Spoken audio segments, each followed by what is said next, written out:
देखो, सबसे पहली बात हमारी कमजोरी क्या है, हम परेशान हो जाते हैं। संसार में देखो तो परेशान, परमार्थ की तरफ देखो तो हम परेशान हो, ये हमारा आदत स्वभाव बन गया परेशान होना। थोड़ा सा धैर्यवान बनो, गंभीर बनो।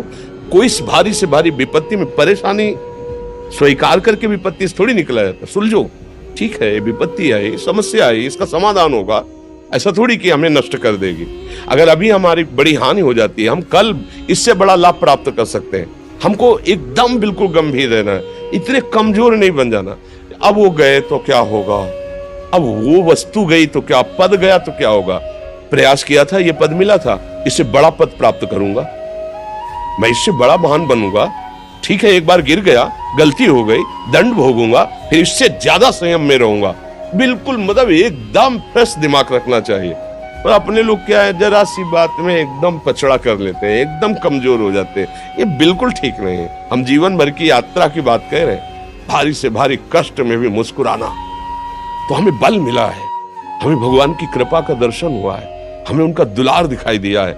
अगर ऐसे तो भाग जाते, फिर परमार्थ में थोड़ी चलना होता है। आज जो आप सुन करके लाभ लेने की चेष्टा कर रहे हो ना, ये केवल प्रवचन नहीं है, ये जीवन है। अगर ये जिए ना होते ना तो ये इसका प्रभाव नहीं पड़ता, फिर वाणी का प्रभाव नहीं पड़ता। हम इसीलिए कहते हैं, जैसे आप लोग एकदम परेशान हो जाते हैं, तो बोलो क्या हमसे ज्यादा परेशानी होगी। दोनों किडनी खराब, दवाई लाने के लिए पैसे नहीं, पानी रखा है हम उठ के पी नहीं सकते, भीषण शरीर में कष्ट, भीषण बुखार, क्योंकि किडनी फेल, जरा में बुखार, खाने को क्या, रोटी मांग के लाओ। अगर वहां सब्जी मिलती तो लाल मिर्च ऐसी पड़ के मिलती थी कि पा नहीं सकते थे। आप सोचो, पानी लाना है तो मुझे लाना है, पीना है तो मुझे पीना है। अगर मैं हारता तो कहां पहुंच जाता, क्या स्थिति होती। नहीं, मरना है, पर कदम पीछे। कोई दिन ऐसा नहीं जिस दिन सेवा ना की हो, जिस दिन सेवा ना गए हो।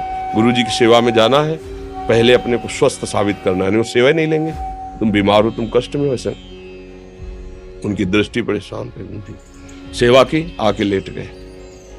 फिर हिम्मत की, अपनी श्री जी की सेवा की, मधुकरी नहीं गए, 3-3, 4-4 दिन भोजन नहीं गए, पर सेवा नहीं छोड़ा, दिनचर्या नहीं छोड़ी। और उसका प्रधान कारण संयम, ब्रह्मचर्य, भगवत आश्रय, नाम जप, कभी हारने नहीं दिया।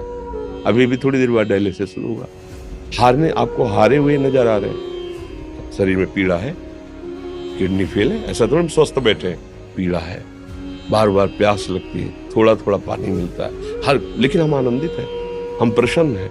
हम लड़ाई में हारे नहीं हैं, ना हारेंगे, हम जीत चुके हैं। हम अपने मालिक के भरोसे में अपना सब बात, तो वो ये हम अपनी बड़ाई नहीं बता रहे, हम आपको बता रहे समस्या।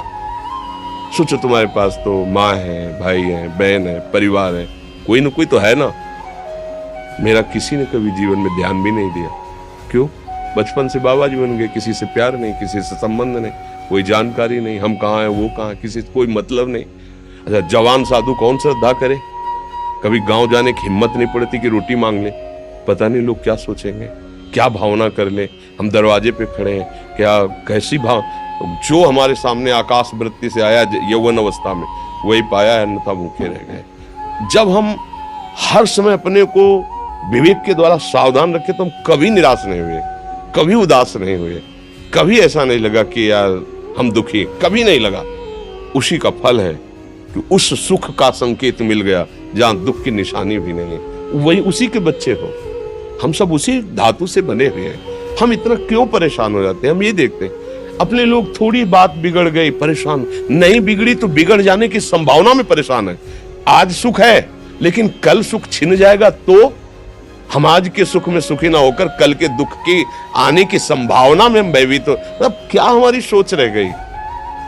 हमको इतना बलवान बनना है कि सुख और दुख दोनों हमको छू न सके।